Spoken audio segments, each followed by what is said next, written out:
A Polícia Federal indiciou o ministro do Turismo, Marcelo Álvaro Antônio, e mais 10 pessoas no inquérito sobre o uso de candidaturas laranja no PSL em Minas Gerais.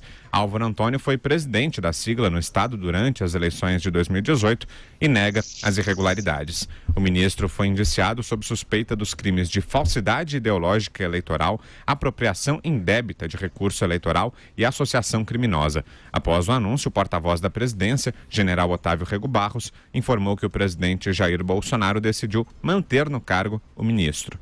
Ainda segundo o porta-voz, o presidente aguardará o desenrolar do processo para tomar uma decisão. Na tarde de hoje, o Ministério Público de Minas Gerais também decidiu denunciar o ministro Marcelo Álvaro Antônio. Constantino. Olha, o que eu vou falar agora posso levar umas certas pedradas por isso, mas aí sim eu acho que é um efeito do lavajatismo e do bolsonarismo, que se vendeu como um incorruptível, quase um Robespierre, misturar tudo e todos em todos os crimes. Então, é óbvio que me parece um crime muito menor o uso de laranja em campanha, até porque tem cota, né? Tem cota feminina, por exemplo, que os partidos têm que atender, o que eu acho um absurdo, né? E aí você vai lá e não consegue, às vezes, preencher, e aí coloca uma laranja lá, usa o recurso para outra coisa.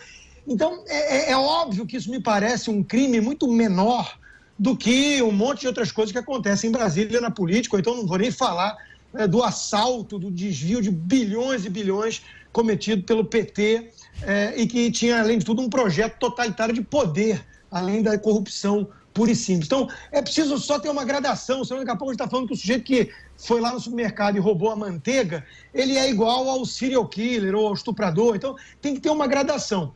Dito isso, e me parece um crime menor, até o que se sabe até aqui e tudo, o próprio Bolsonaro se vendeu como o incorruptível e alguém que não ia transigir jamais com desvios éticos. É óbvio que tem que dar a todo mundo o benefício da dúvida, né? Inocente até prova em contrário. Isso é uma acusação, precisa ter todo um processo e tudo mais.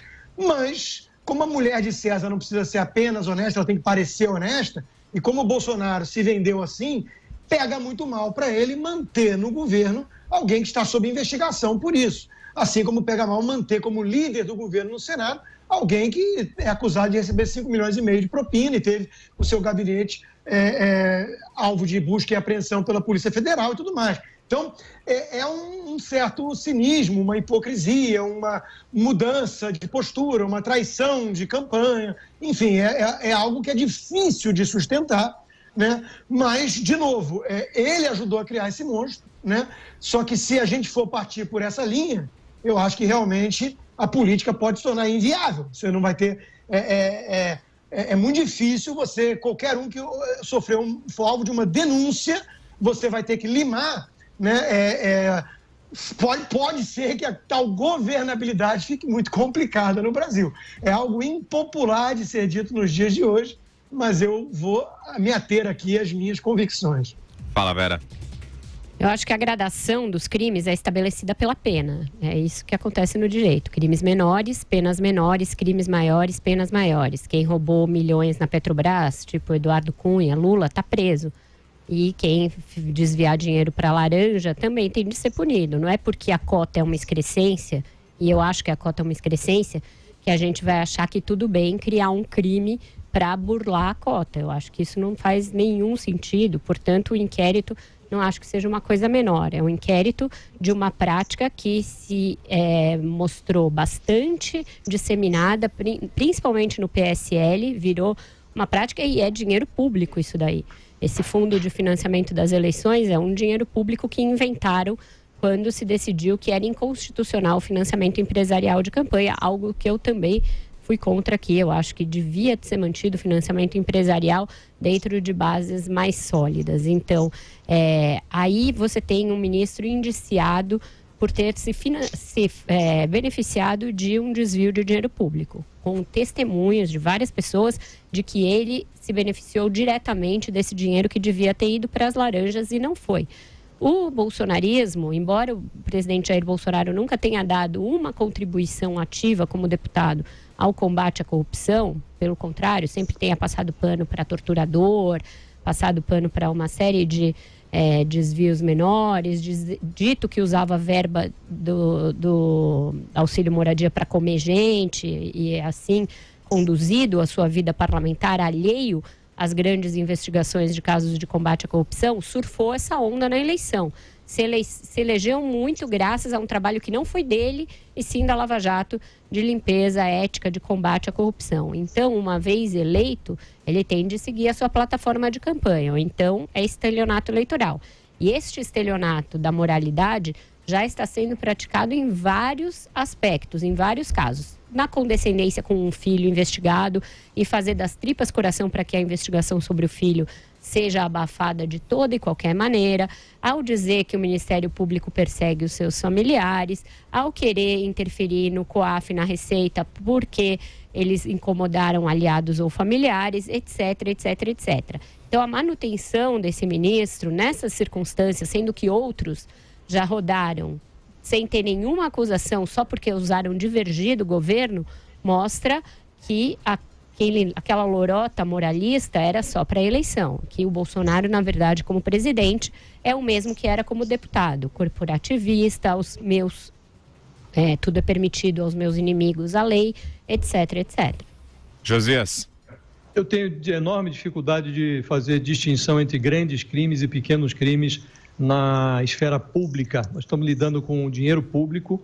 Nesse caso das candidaturas laranjas, há algo como 51 casos envolvendo 18 partidos, grana pública, dinheiro do contribuinte desviado como se fosse para candidaturas femininas e, na verdade, o dinheiro é aplicado em outras coisas. Diz-se que é aplicado em outras campanhas. Eu não sei, pode ter ido para o bolso, tem que investigar e punir com muita severidade esse tipo de crime. Em matéria de moralidade, o Bolsonaro consegue transformar o erro num hábito. O presidente não perde a oportunidade de perder oportunidades nesse campo. Quando o ministro do Turismo apareceu no noticiário como responsável por esse laranjal de candidaturas femininas fakes lá em Minas Gerais, o presidente alegou que não afastaria ministro com base em notícia de jornal.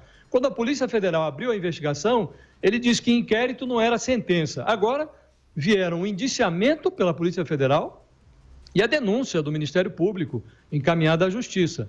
O ministro foi formalmente acusado de falsidade ideológica, apropriação indébita de dinheiro público e associação criminosa. Mas aí o Bolsonaro alega que é preciso aguardar o desfecho do processo. Uma coisa é o processo judicial, outra coisa é o processo político. Em política, quem escolhe o momento exato economiza muito tempo. Nesse escândalo do Laranjal do PSL, o Bolsonaro dormiu no ponto, claramente. O tempo de que o presidente dispunha para afastar o ministro não existe mais. Agora ele lida com o passar do tempo. E quanto mais tempo passa, quanto maior a sobrevida concedida ao ministro, maior é também o processo de apodrecimento da imagem do governo. Eu costumo dizer que, nas questões éticas, o Bolsonaro opera em duas velocidades. Ambas são insultuosas. O presidente é intelectualmente lento e moralmente ligeiro. A lentidão intelectual faz com que ele demore a perceber que a sua inação faz do discurso de campanha um estelionato eleitoral. E a ligeireza moral leva o Bolsonaro a tratar os auxiliares em litígio com a lei com a mesma condescendência que ele dispensa ao filho Flávio Bolsonaro, que está encrencado num caso de peculato e lavagem de dinheiro. Nesse contexto, a gente falou tanto aqui do ministro Sérgio Moro, nesse contexto, o Sérgio Moro, que funcionaria como um filtro moral do governo, ele próprio disse isso, Bolsonaro disse isso. O ministro, nessa matéria ética, ele ganha um novo sentido para permanecer no Ministério da Justiça. Ele se incorpora à paisagem como uma espécie de atração turística. Ministros encrencados, como o do turismo, e não é o único enrolado, diga-se, esses ministros frequentam as reuniões ministeriais ao lado do Moro como se estivessem no mirante da Catarata do Iguaçu. Eles sabem que é perigoso, mas o perigo é apenas presumido.